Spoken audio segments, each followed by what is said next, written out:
In this video, we're going to talk about one of the most diverse and fascinating groups of animals on the planet, frogs.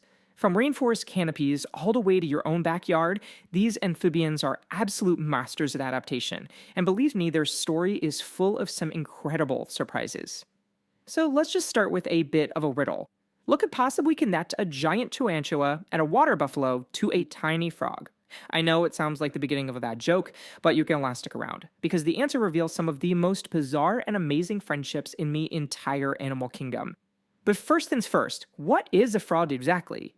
To really get a handle on these amazing creatures, we've got to look at the unique biological club they belong to. So, frogs belong to the class Amphibia, which literally means two lives, and honestly, that is the perfect description for them.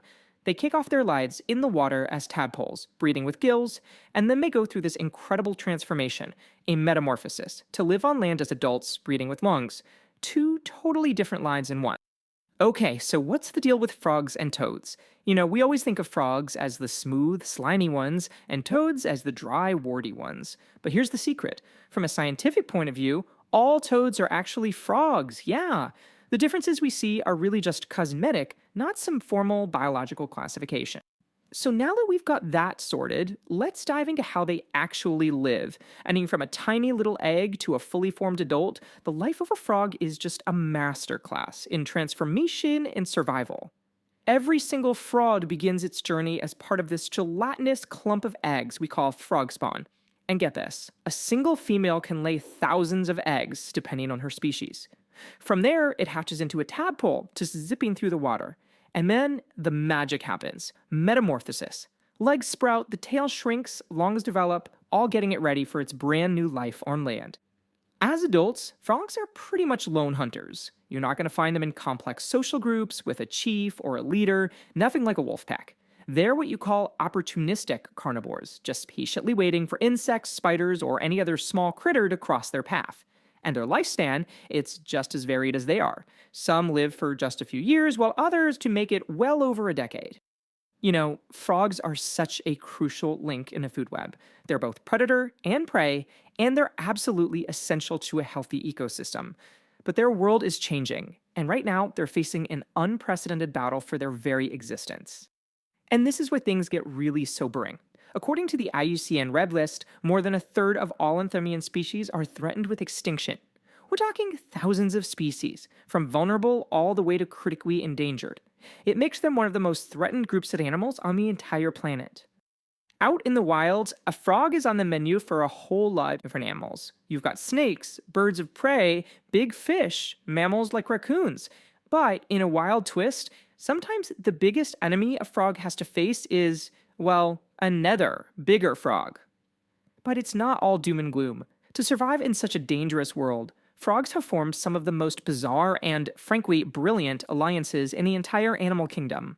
And this right here is an incredible example of what scientists call mutualism. The tarantula is huge. It could easily eat the frog, but instead, it protects it from other predators. And in return, the tiny frog acts as a pest controller, eating up all the ants that would otherwise destroy the spider's precious eggs. How cool is that? These crazy relationships are just one part of their survival toolkit.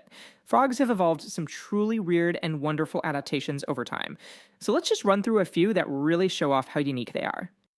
First up, frogs don't need to drink.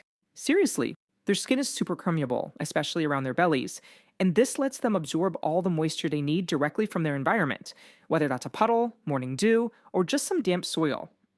Okay, this one is pretty strange. A frog's eyes can actually pull back down into its skull. So when it swallows a big bug, it literally pulls its eyeballs down to help push the food from its mouth down its throat. Talk about using your head.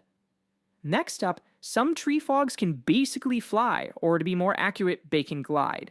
They have this amazing webbing between their fingers and toes that they spread out like a parachute when they leap, letting them control their fall from one tree to another. About once a week or so, a frog will shed its outer layer of skin. It pulls the old skin off right over its head, kind of like a sweater, and then, in the ultimate act of recycling, it eats it. Can't let those valuable nutrients go to waste. And finally, let's circle all the way back to that mystery we started with. In Turkey, marsh frogs have actually been seen climbing onto water buffaloes. They get a safe perch and an easy meal from the flies buzzing around, and the buffalo gets free pest control. So, yeah, a tarantula bodyguard and a water buffalo taxi service. Frog has some seriously impressive friends. And that brings us to our final, really critical question. We've seen that frogs can absorb water through their skin, swallow with their eyeballs, glide through the air, and even team up with spiders. They are true masters of adaptation. So why, with all of these incredible survival skills, are they disappearing at such an alarming rate? Their struggle is a powerful reminder that even the most resilient creatures are vulnerable in a world that's changing so fast. And it really makes you wonder, what does their fate say about the health of our planet as a whole? Alright, that is IT for this video, everyone. Thank you for watching. Please make sure you're subscribed to our YouTube channel, and I'll see you in the next video.